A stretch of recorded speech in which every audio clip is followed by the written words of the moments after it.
really interesting how you've helped so many people with their roofs.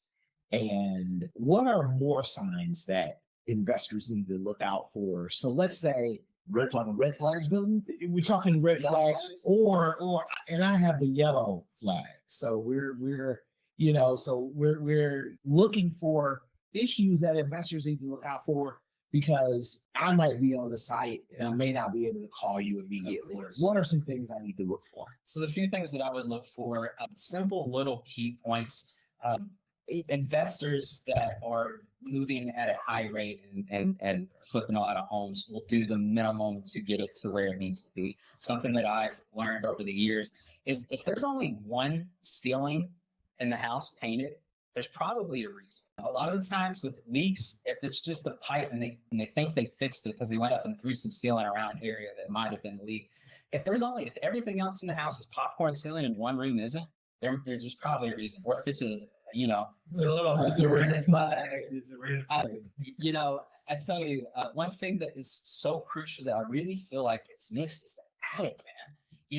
If you were determined to climb up there, or you have a little guy that wants to get up there, that insulation is the first battle of defense after the wood. And if there's clots of just water-filled insulation in areas, there's probably a leak there. I would then follow that up into that room and check it out. But, insulation is a great telltale. And then dark boards in the attic. That's another thing where it'll show you where the water's been running because the water is going to find the least resistant path. That's a red flag. Boom. Yeah, that's a red flag. So, yeah, really. I mean, so that's how you can tell. So continue. Yeah. So, with that red flag, and here's the thing. One thing that we've been truly battling for the last few months is hail. Hail's not running unless you're getting softball size. We have 2-inch hail, which is equivalent to like lemon/ping pongs. And when that hits the area, it's cracking it's doing a micro crack in the mat.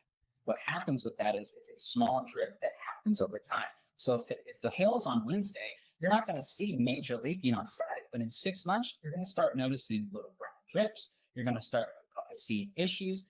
And I had a mold lady that told me it only takes 48 hours for mold to start, which is a major issue, especially if you have a kid that has asthma or something like that. So we kind of just focus on that and try to keep moving forward. So it's hail and just making sure that it's maybe not an issue today, but what about 6 months or a year? Because you have 12 months. See a yellow flag. There could be a yellow flag. Watch it. Keep it on. Of course. Yeah, the mold.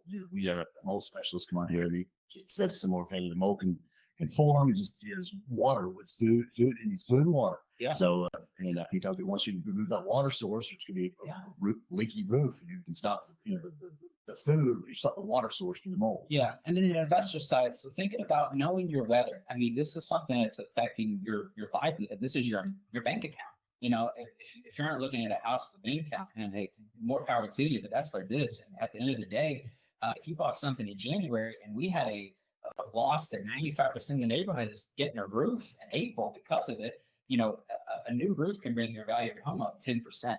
So, here's a $300,000 home. We're talking about a $30,000 gain for maybe $1,000 reduction. It's just hard. So I want to return to something that you were talking about before. Yeah. There's a 130-mile shingle and they were level 3. Yes. And if I need the best of the best on my house to somewhat bulletproof it, so to speak, what type of roof would I have to get? So there's 2 options, and there's reasons why we say one over the other for specific situations.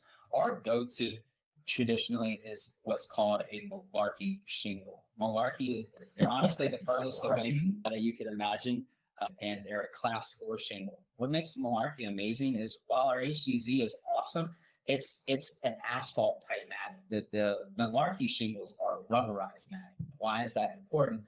Well, they take their all the way up to 2-inch hail. So when the hail hits, it bounces away rather than throwing your granulars and creating that micro crack. Now, it's not perfect, but Malarkey shingles is what we install, like I say, in Dallas, Florida. That's what's the roofers down there use because it is durable. It's made with a completely different material, and it truly is built to last. If you want to stay in the families, though, we have an amazing product through GAF that's called the UHDZ.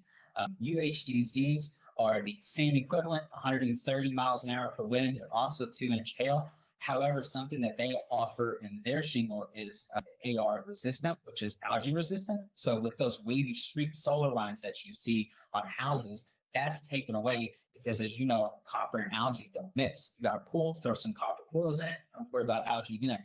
Same thing with the roofs. GAF, though, that some other companies don't do, is they will offer a 25-year stain guard resistance. So if you see any issues or staining, they'll come out and clean it, which is